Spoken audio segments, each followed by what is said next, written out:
किस तरह दे रहे भाई आपने?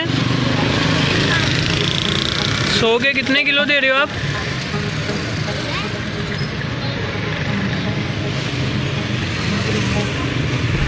4 किलो 100 के। और आलू 4 किलो। आलू किस तरह लगा रहे हो? 100 के 3 किलो। और प्याज 100 का 5 किलो।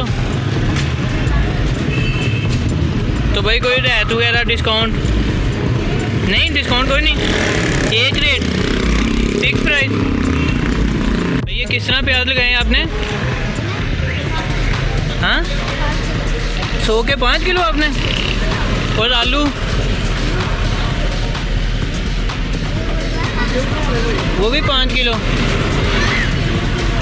तो भाई आपने मास्क पहना ही नहीं है। हाँ जी मास्क आपको पता है जुर्माना हो जाएगा, पता हुआ ये। चलो ठीक है बस चेक हो गया, छोड़ दें आप इसको। ये मुझे आलू पैक कर दें आप, आलू पैक कर दें, वो उधर डब्बे में रख के पैक करके दें।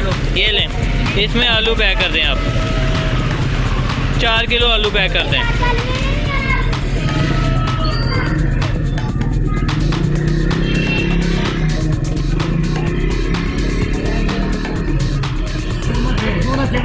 ये चीज़ मुझे पकड़ा दो, गंदी हो रही है। वो चलो डालो उसके अंदर।